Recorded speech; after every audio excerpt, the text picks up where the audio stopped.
अर्जुन आणि चैतन्य कोर्टात असतात. अर्जुन मधुभाऊंना बेल मिळावी म्हणून कोर्टात केस टाकलेली असते. आजची तारीख घेतलेली असते. इथे मधुभाऊ येतात तेव्हा ते सगळीकडे बघतात, पण सायली काही त्यांना दिसत नाही.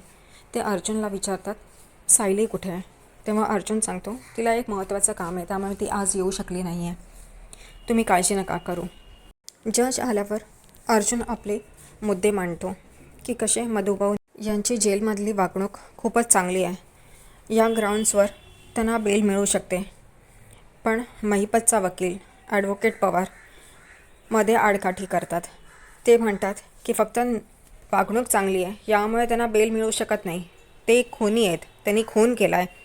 चांगलं वागलं जेलमध्ये म्हणून त्यांना लगेच बेल मिळू शकत नाही. तेव्हा अर्जुन म्हणतो, हाच एक मुद्दा नाही आहे माझ्याकडे, अजूनही दुसरे मुद्दे आहेत. त्यामुळे तो एक एक करून सगळे मुद्दे काढतो. अर्जुन जजकडनं परमिशन घेतो की त्याला एक प्रॅक्टिकल करून दाखवायचं आहे. त्यामुळे तो 3 लोकांना तिकडे बोलवतो.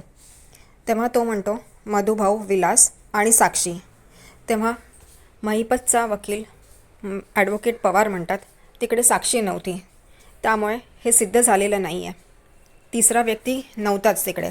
जजसुद्धा 2च व्यक्ती होते, त्यामुळे तुम्ही 2 व्यक्तींबरोबर हे प्रॅक्टिकल करा. तेव्हा अर्जुन म्हणतो, ठीक आहे. तो समोरासमोर दोघांना उभं करतो आणि म्हणतो की एक मधुभाऊ आणि एक विलास.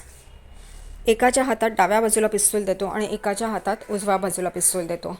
तो म्हणतो, डाव्या बाजूच्या माणसाने जर का पिस्तूल ओढली तर तो मारू शकतो, पण मधुकर पाटील हे उजव्या हाताचे होते आणि त्यांनी जर का ती पिस्तूल डाव्या हातात घेतली तर त्यांच्यामध्ये तेवढा जोर नाही की ते पिस्तूलमधनं गोळी झाडू शकतील. त्यामुळे हे सिद्ध होतं आहे की हे उजव्या हाताच्या माणसाने गोळी झाडली आहे, ना की डाव्या हाताच्या माणसाने. यावरून हे सिद्ध होतं की मधुकर पाटलांनी ही गोळी झाडलेली नाही आहे. तेवढ्यातच ॲडव्होकेट पवार म्हणतात, तिथे झटापट झाली होती आणि हे सगळं त्या झटापटीमध्ये झालं. तेव्हा अर्जुन म्हणतो, थँक्यू, तुम्ही माझं काम सोपं केलं आहेत. झटापट झाली होती, त्यामुळे त्या झटापटीत मधुकर पाटलांबरोबर विलासचाही ठसे यायला हवे होते, पण त्या पिस्तुलावर विलासचे ठसे नाहीच आहेत. म्हणजेच कोणतरी तिसऱ्या व्यक्तीने ते ठसे पुसून टाकलेत आणि फक्त मधुकर पाटलांचे ठसे त्यावर ठेवलेत, उमटवलेत. हे ऐकून सगळेजण थक्क होतात. प्रिया, साक्षी, महिपत हे सगळेच एकदम चिंतेत येतात. इथे प्रिया खूपच कासावीस होते. ती नागराजला म्हणते, हा काय करतोय, हा वाट लावणारे बहुतेक. रविराज प्रियाला म्हणतात, ज्या पद्धतीने अर्जुन आर्ग्युमेंट करतोय त्यावरून तो मधुभाऊंना नक्कीच सोडवेल म्हणून. इथे प्रिया टेन्शनमध्ये येते. घरी इकडे सायली बेचैन असते. तिला सुचत नाही, ती फक्त मधुभाऊंचाच विचार करत असते. तेवढ्यात कल्पना सायलीकडे येते आणि म्हणते, काय झालं म्हणून. ती म्हणते, मला फक्त मधुभाऊंचाच विचार येतोय मनात, का माहीत नाही काय झालं आहे. तेव्हा कल्पना सायलीला म्हणते, अर्जुनसारखा वकील आहे ना त्यांच्याकडे, त्यामुळे काहीच चुकीचं होणार नाही. इथे हे ऐकून सायली एकदम थक्क होते. कल्पना नंतर म्हणते, तू देवी आईवर विश्वास ठेव, जा त्यांच्यासमोर उभी राहा आणि तुला शांत वाटेल. देवी आई काहीच चुकीचं करणार नाही म्हणून. इकडे सायली म्हणते, हो आई, तुम्ही बरोबर बोलताय, आणि ती पण थोडं रिलॅक्स होते. इथे कोर्टात अर्जुन एक एक करून सगळे पॉईंट्स क्लिअर करतो की कसे मधुभाऊंनी तिथे खून केलेला नाही आहे, पण हे अजून सिद्ध झालं नाही आहे हे मान्य आहे. त्यामुळे त्यांना बेल तरी मिळू शकते. एक तर त्यांची वागणूक जेलमध्ये चांगली आहे, शिवाय झटापटीमध्ये फक्त त्यांच्याच हाताचे ठसे कसे, हे सगळे मुद्दे तो मांडतो.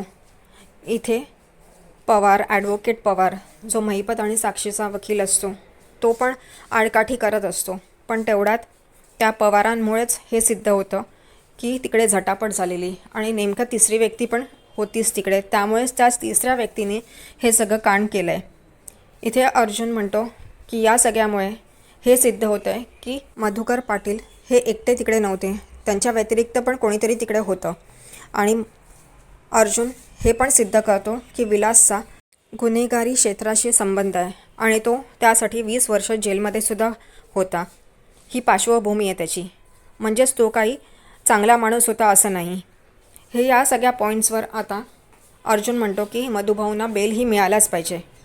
आणि इकडे वकील विचार करत असतात. प्रिया, नागराज, महिपत आणि साक्षी हे एकदमच चिंतेत येतात. त्यांना एकदम भीती वाटते. प्रियाला तर जास्तीच, कारण ती म्हणते जर का मधुभाऊ बाहेर आले तर या सगळ्यांना सगळं खरं काय ते कळेल म्हणून. त्यामुळे ती चिंतेत असते.